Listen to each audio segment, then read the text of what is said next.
లలిత వారి శ్రావణం ప్రత్యేక ఆఫర్ అన్ని బంగార నగలపై తరుగులో 1% తక్కువండి. డైమండ్ జ్యువెలరీకి క్యారెట్ కు 5,000 తక్కువండి. ఇతర షోరూంల ఆఫర్లతో పోల్చి చూడండి. నగలు అలాగే కొనాలండి. నమస్తే, వెల్కమ్ టు ఆంధ్రప్రభ. నేను మీ హేమమాలిని. మాజీ సీఎం వైఎస్ జగన్మోహన్ రెడ్డి అక్రమ ఆస్తులు కేసు విచారణలో జప్యం జరగనుందని, కాబట్టి విచారణను వేరే రాష్ట్రానికి బదిలీ చేయాలంటూ గతంలో వైసీపీ ఎంపీగా ఉన్న రఘురామకృష్ణంరాజు దాఖలు చేసిన కేసులపై ఆగస్టు 7న సుప్రీంకోర్టులో విచారణ జరిగింది. ఈ కేసులో కొంతమంది వ్యక్తులు దాఖలు చేసిన పిటిషన్లతో సంబంధం లేకుండా విచారణ కొనసాగించాలని justice Sanjay Khanna, justice R మహదేవులతో కూడిన త్రిసభ్య ధర్మాసనం ఆదేశించింది.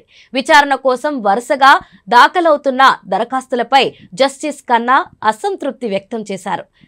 ఇతరాత్ర విషయాల్లోకి వెళ్లకుండా దరఖాస్తులతో సంబంధం లేకుండా విచారణ మొదలు పెట్టాలని ఆదేశించారు. అంతకుముందు రఘురామ తరపు న్యాయవాది వాదనలు వినిపిస్తూ జగన్ అక్రమాస్తుల కేసుల్లో ఎలాంటి పురోగతి లేదని కోర్టు దృష్టికి తీసుకెళ్లారు. సిబిఐ దాఖలు చేసిన అఫిడవిట్లోని 12వ పేరా చూస్తే దిగ్భ్రాంతికి గురవుతారని తెలిపారు. దీనికి జస్టిస్ ఖన్నా స్పందిస్తూ సిబిఐ నివేదికను తాను కూడా చూశానని బాధ కలిగించిందని పేర్కొన్నారు.